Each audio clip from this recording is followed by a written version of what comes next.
สวัสดีมื้อนี้เราจะมาลองโอนเงินไปไทย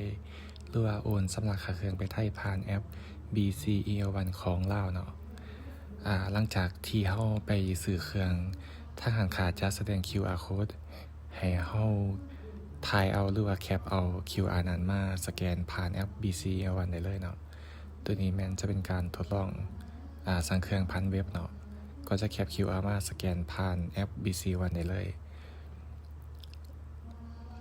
หลังจากเราลองสแกนแม่นจะขึ้นข้อมูลสำนักเงินเนาะเป็นซื้อห้านแล้วก็เป็นจำนวนเงินที่ต้องสำระให้เรากดต่อไปแล้วก็เลือกบัญชีจ่ายเงินเนาะข้อมูลแม่นจะแสดงว่าเป็นการโอนเงินจาก BCL1 เข้า QR พร้อมเพย์ของไทยเนาะจะบอกรายละเอียด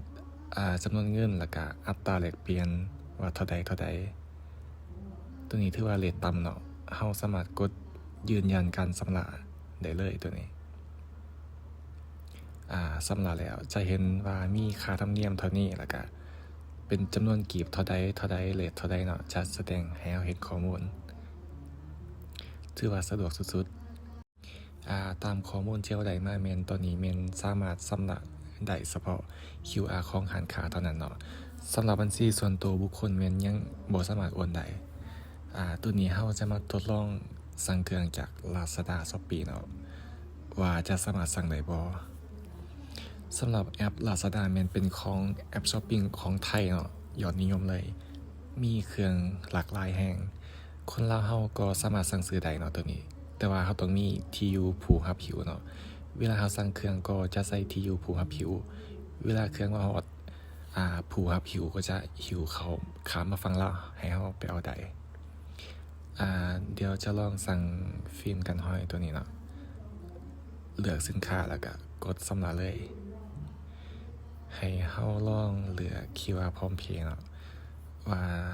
ตัวนี้จะเป็นการทดลองมึงว่าจะสามารถสั่งได้บ่สำระแล้วแม่นจะขึ้น QR เนาะให้เฮาแคปจอเอาหลังจากนั้นเข้าไปแอป BCEL1 เบิ่งกดวันเพย์แล้วก็ลองสแกนเบิ่ง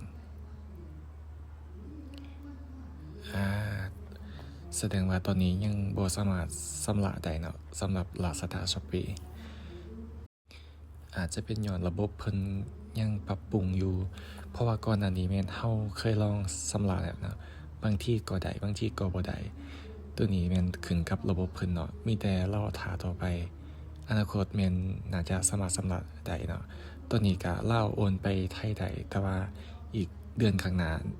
ประเทศไทยก็จะสามารถใส่บัญชีไทยสแกนจ่ายฝั่งลาวได้คือกันเนาะตัวนี้ตามข้อมูลที่เราได้มา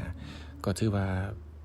เป็นช่องทางที่สะดวกหลายเนาะสำหรับคนที่อยากสำระข้ามธนาคารลาวโอนไปไทยแล้วก็ไทยโอนมาลาวแต่ว่าเขาก็จำกัดให้สำระได้เฉพาะบัญชีร้านค้าเท่านั้นเนาะตอนนี้เนาะ